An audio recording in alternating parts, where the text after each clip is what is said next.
सांगितलं आमदारांनी की माझ्या मतदारसंघामध्ये 4,80,000 मतदार झालेले आहेत, एवढ्या मोठ्या प्रमाणात तिकडे कामं झाली. मी म्हणून माझा मतदारसंघ पण शेजारीच आहे, तिकडे किती मतदार वाढवायचं काही हरकत नाही, या तिकडेही वाढवा. शेवटी असं आहे हे लोक आल्याशिवाय शहराचा विकास नाही. आपण नवी मुंबई बघितलेली आहे, नवी मुंबई शिल्प प्राधिकरण झाल्यावर नवी मुंबई वाढली. तसं माझ्या लोकसभा क्षेत्रामध्ये भिवंडी तालुका हा MMR रिजनमध्ये आहे आणि MMRD त्याच्या ऑथॉरिटी एजन्सी असल्यामुळे आता अनेक प्रोजेक्ट सुरू आहेत, महेंद्राचे आहेत, रोडाचे आहेत. अजून हे लोक आले तर जलद गतीने डेव्हलपमेंट त्या भागात होईल आणि ग्रामीण भागाचं शहरीकरण होण्यास वेळ लागणार. सर, संपूर्ण ठाणे विकास हे काही दिवस होईल. आमदारांनी भाषणात त्यांच्या सांगितलं डेव्हलपमेंट ठाणे जिल्ह्याचं नाही, पूर्ण महाराष्ट्रात.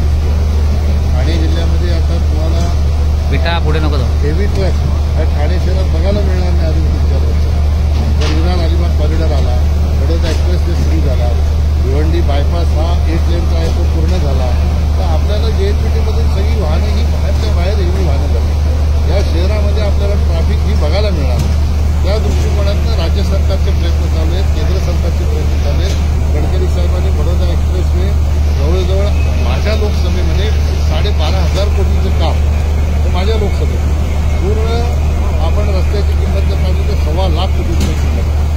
आणि म्हणून अशा प्रकारचं इन्फ्रास्ट्रक्चर जे आहे हे देशाला विकसित नेण्याच्या मार्गावरून चालणारं आहे. प्रधानमंत्र्यांचा संकल्प 2047ला आपला भारत देश विकसित झाला पाहिजे. भारत देश विकसित होताना गावंही मागे राहिली नाही पाहिजे. गावाचा विकास होताना हे इन्फ्रास्ट्रक्चर गावापर्यंत कसं पोहोचेल याच्यासाठी राज्य सरकार, केंद्र सरकार दोन्ही मिळून प्रयत्न करत आहे. म्हणून ही काय वाहतूक कोंडीबिंडी आपण सांगता ही थोड्या दिवसांचे काम सुरू आहे. जनतेला जो त्रास होतो तो आम्ही समजू शकतो. थोड्या दिवसाची ही थोड्या दिवस सहनशक्ती जर ठेवली जनतेने निश्चितपणाने पुढचा प्रवास सुरू झाला.